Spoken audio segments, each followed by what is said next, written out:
नमस्कार सभी का। मेरे चैनल में आप सभी का हार्दिक स्वागत है। आज मैं उपस्थित हूँ मधु कांकरिया का लिखा उपन्यास सूखते चिनार का अंतिम भाग लेकर। तो आइए कथानक प्रारंभ करें। वे बोलते जा रहे थे और सिद्धार्थ की यातना का स्वाद भी लेते जा रहे थे। डर की ठंड उफनती लहर उसके भीतर उतरती जा रही थी। आए दिन की मुठभेड़ और एनकाउंटर से संवेदनहीन हुए कर्नल को शायद यह भी ख्याल नहीं रहा कि उनका जवाब सिद्धार्थ के सामने तोप के गोले की तरह फटा। वे आगे बढ़ गए। शून्य सिद्धार्थ वहीं सीढ़ियों पर अध्वनित से बैठ गए। भीतर बहने लगी प्रार्थनाएं। हे भगवान, भाई को सकुशल देख निकलूं यहाँ से। भगवान, आगे और कुछ न सुनना पड़े। सीढ़ियों पर बैठे बैठे सिद्धार्थ बुशन कैंप की गतिविधियों को देखते रहे। यूनिफॉर्म से लकदक ऑफिसर तुरंत चुस्त चाल से आ जा रहे थे। फौजी कुत्ते बाहर लॉन में घूम रहे थे, चिकने काले सुडौल। उसे ध्यान आया, भाई ने बताया था कि बड़ी कठोर ट्रेनिंग होती है। इन फौजी कुत्तों की भी बाकायदा क्लास लगती है। इन्हें ब्रह्मचारी ही रखा जाता है जिससे उनकी संपूर्ण ऊर्जा का उपयोग हो सके। एकाएक उसकी नज़र अहाते के भीतर घुसती एम्बुलेंस पर पड़ी। क्यों संदीप तो नहीं, कहीं संदीप तो नहीं। दूर खड़ी एम्बुलेंस नुकीली चोंच मार उसका मांस नोचने लगी। वह लहूलुहान हुआ, वहीं जम गया। उसे लगा जैसे सदियों से वहीं बैठा हुआ देख रहा था एम्बुलेंस को आते हुए, संदीप को स्ट्रेचर पर लेटे हुए। सामने से कोई फौजी गुजरा। उसने उसे रोक कर पूछा, भाई ये एम्बुलेंस क्यों आई? विनम्रता से जवाब दिया फौजी ने, साहब जी, पास के ही गांव में हम लोगों ने आज फ्री मेडिकल कैंप खोला है, मुफ्त दवाइयाँ बांटी हैं, वहीं से आ रही है ये एम्बुलेंस। उसके हाथ जुड़े, लाख लाख शुक्रिया परवरदिगार, तू सचमुच है। उससे थोड़ी ही दूर पर कुछ फौजी बतिया रहे थे। वह सुनने लगा, उसी दिन जम्मू में कोई एनकाउंटर हुआ था, उसमें बीएसएफ का कोई जवान शहीद हो गया। अब कितनी भी चौकसी रखो, गेंद बराबर हैंड ग्रेनेड तो कोई भी कहीं भी छुपाकर कहीं भी फेंक सकता है। अब कितनी भी चौकसी रखो, गेंद बराबर हैंड ग्रेनेड तो कोई भी कहीं से भी छुपाकर फेंक सकता है। उससे और सुना नहीं गया। खून सिर चढ़कर बोलने लगा, हे खुदा, खुद को संभालने और अपने भीतर के डर से उबरने के लिए वह पीछे की तरफ निकल गया। पीछे लगी सीमेंट की पट्टी पर बैठ गया। अभी तक उसने जाने कितनी बार ऐसी मुठभेड़ों और ऑपरेशन के बारे में पढ़ा था, पर वे उसके मैं का हिस्सा नहीं बनी थी। वे उसकी निजी जिंदगी की सरहदों के बाहर थी। लेकिन आज पहली बार फौजी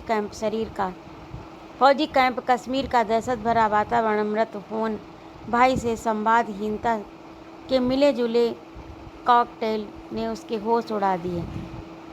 विचलित, अस्थिर और तनावग्रस्त वह वहीं बैठा रहा, जाने कब तक। खाने और नाश्ते का समय भी निकल गया। घर पर वह बैठा रहा। बीच में एक बार उठा वह और भाई के लिए मोबाइल से फ़ोन पर अपनी आज शाम की फ़्लाइट कैंसिल करवाई। शाम 6 बजे के करीब अपने सर्च अभियान कम ऑपरेशन को समाप्त घोषित कर हेडक्वार्टर बुशन की ओर निकले संदीप। इस बेमतलब के ऑपरेशन और व्यर्थ की भाग दौड़ और कभी ऊपर तो कभी नीचे की 2 दिनों और 2 रातों की कवायद ने मन में खरोंचे डाल दी थी। पहले भी ऐसा कई बार हो चुका था। आधी परत खबरों पर ही दौड़ा दिया पूरी टीम को। दरअसल सीओ चाहते ही यही हैं कि सदैव दौड़ते रहें उनके मातहत। संदीप अब मुरझाने लगा था। वर्दी का नशा भी अब धीरे धीरे हल्का पड़ने लगा था। भाई के साथ जी भर रह नहीं सका, इसका मलाल अलग था। एक समय था कि सिद्धार्थ परछाई की तरह चिपका रहता था उससे। उफ, बड़े क्या हुए, जिंदगी ही जैसे छूट गई हाथों से। विचारों के सैलाब में फिर बहने लगे संदीप। इतना बासिज्म नहीं होता तो सबसे आदर्श संस्था होती भारतीय फौज। चाहे पीस पोस्टिंग हो या फील्ड पोस्टिंग, हर जगह बासिज्म अपनी तरह का। किसने बनाया आर्मी का ये सामंती चरित्र? अंग्रेजों के ज़माने के बने सामंती नियम कायदे चले आ रहे हैं आज भी धड़ल्ले से। वक्त की धुंध को चीरते हुए फिर उन्हीं राहों पर चल पड़े संदीप जहाँ से कभी निकले थे। याद आने लगी रांची पोस्टिंग के दौरान हुई वह घटना, वह अपमान अपने बॉस के हाथों, जिसे आज तक भूल नहीं सके वे। उन दिनों इस नई दुनिया के नए नए खिड़की झरोके खुल रहे थे। उन्हीं ताज़ा तरोजा दिनों में जाना था उसने कि हर फौजी के लिए एक वार्षिक गोपनीय रिपोर्ट बनाई जाती है, जिसके आधार पर अफसर की भविष्य में पदोन्नति होती है। एनुअल कॉन्फिडेंशियल रिपोर्ट यानी एनसीआर में उसके कार्य, चरित्र, व्यवहार सब पर टिप्पणी लिखी रहती है, जो उसके यूनिट के कमांडिंग ऑफिसर द्वारा लिखी जाती है। यानी उसका पूरा भविष्य, माँ बाप, भाग्य विधाता, सभी ये कमांडिंग अफसर। ये खुश तो दुनिया खुश, इसीलिए हर अफसर अपने वरिष्ठ के ज़बरदस्त दबाव में रहता है। इसीलिए संतुलन बनाए रखने के लिए हर वरिष्ठ अपने कनिष्ठ को भी उतने ही दबाव में रखता है। इन दिनों उसका सीओ था मणिपुर का आईएएस चनम, नुकीला, रौबदार, घमंडी, अपनी ओर खींचता चेहरा, इतना दबदबा, आतंक और इस कदर धंसा हुआ था वह उसकी चेतना में कि रात स्वप्न में भी उसे प्रेयसी के बजाय कर्नल चनम का चेहरा दिखता था। उन्हीं दिनों उसके संवेदनशील मन ने इस सत्य का उद्घाटन किया था कि अपने श्रेष्ठ कायदे, कानून, टेबल मैनर्स, डिग्निटी और महिलाओं के साथ बेइंतहा इज्जत से पेश आने वाली आर्मी अपने मातहत अफसर और जवानों के साथ कितनी सामंत और कठोर है। छोटी सी एक घटना पर इतनी मारक और हैरान कर देने वाली उनके प्रभाव से आज तक उबर नहीं पाया वह। आंखें फिर पीछे घूम गईं। कैसे लांस नायक जयदेव सिंह गिड़गिड़ाया था उसके समक्ष छुट्टियों के लिए। पिता बेहद बीमार थे उसके, और पाशविक प्रवृत्ति के कर्नल सीओ ने खारिज कर दी उसकी छुट्टी की अपील को। उसने आश्वस्त किया जयदेव सिंह को, जैसे भी हो मैं तुम्हें छुट्टी दिलवा कर रहूँगा, और मन बनाया कर्नल चनम से सामना करने का। पर इसी बीच फिर घट गई एक घटना जिसने सीओ की पाशविक व्यक्तित्व की कई परतों को एक साथ उजागर कर दिया। सीओ को हेड ऑफिस से ऑर्डर मिला था कि इस बात का अध्ययन किया जाए कि नए बने अफसर आर्मी के नेतृत्व के बारे में क्या सोचते हैं, किस प्रकार सोचते हैं। संदीप को भी अपने कमेंट लिखने के लिए कहा गया। आज भी याद कर सकता है संदीप क्या लिखा था उसने अपने आलेख में।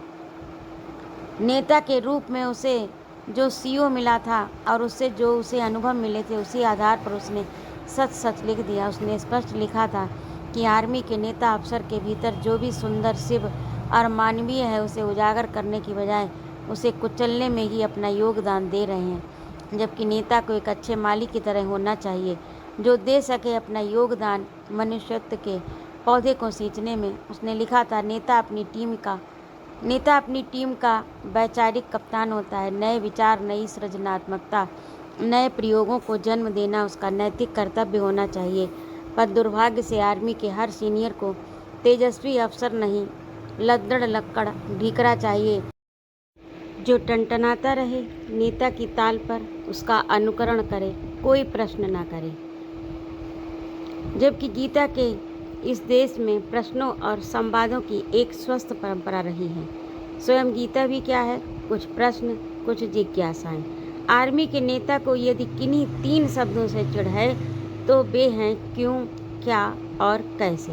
अंत में उसने भावुक होकर लिखा था, मैं तो आया था आर्मी में उच्च उद्देश्यों के लिए, बेहतर जीवन की तलाश के लिए, पर यहाँ आकर तो लगता है कि मैंने खुद को ही खो दिया है। न मेरी आत्मा मेरे पास है, न ही मेरी आवाज़। मुझे डर है कि अंत तक शायद ही बचे मेरा सपना और बचे इतना हौसला कि मैं बुन सकूं नई दुनिया और नए सपनों को। आज भी याद आ रहा था संदीप को कर्नल चनम का तिलमिलाता चेहरा और फड़कते मूंछ के कोने। जैसे ही वह घुसा उसके चेम्बर में, कैसे बाज की तरह झपट पड़ा था वह उस पर, और कैसे गालियों से संपन्न आवाज में आग उगल रहा था। वास्टर्ड, किस पर लिखा है तुमने ये निबंध? सीओ की आंखों की जलन देख वह सहम गया था। भीतर कीड़ा कुलबुलाया। कह दे जनाब, आप पर। पिकासो की सुप्रसिद्ध पेंटिंग गुएर्निका को देख जार ने पूछा था, किसने बनाई ये पेंटिंग?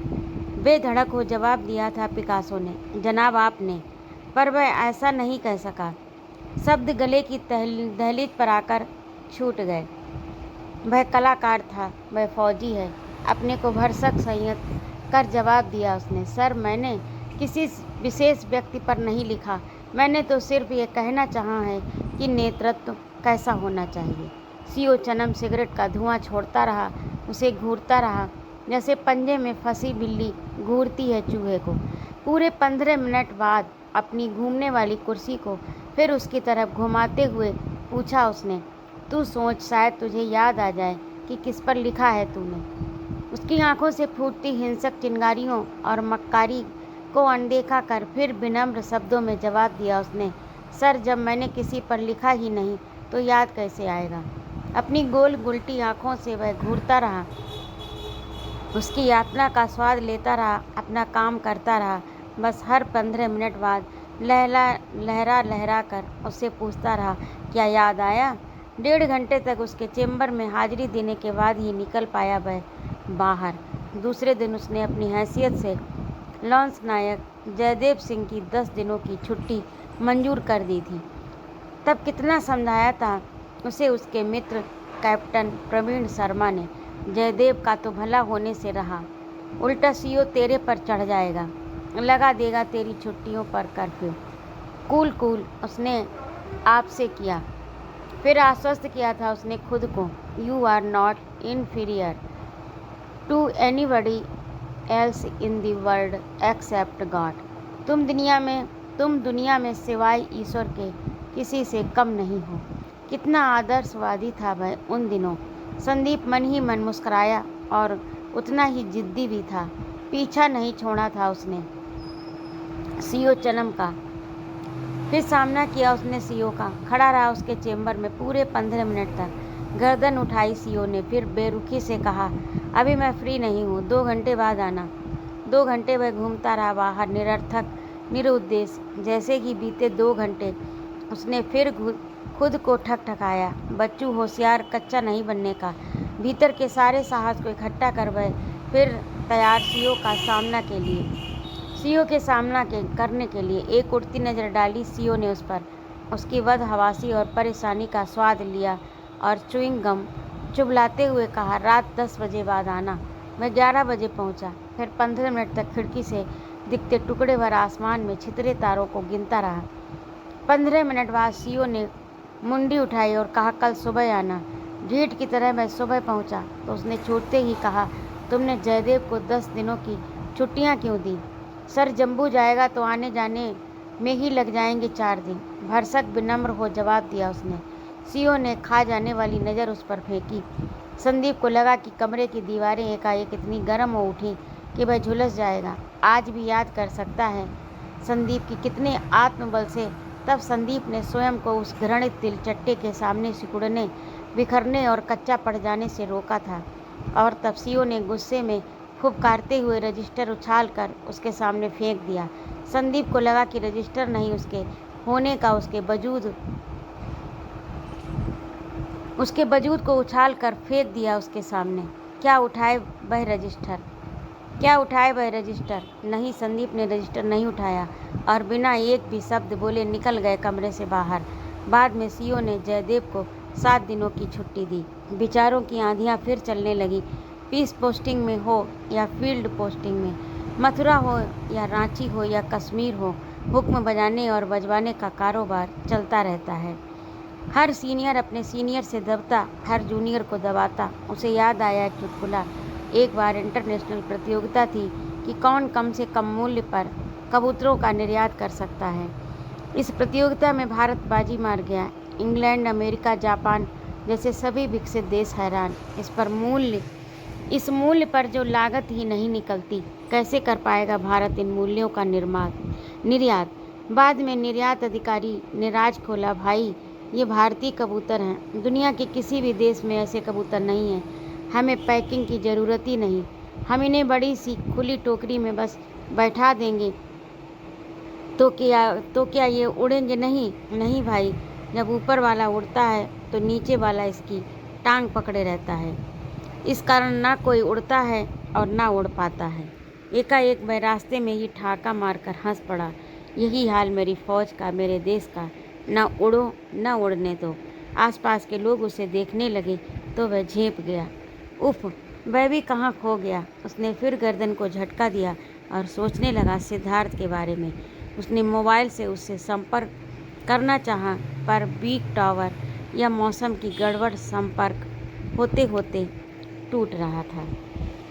तो अभी आप सुन रहे थे मधु कांकरिया का लिखा उपन्यास सूखते चिनार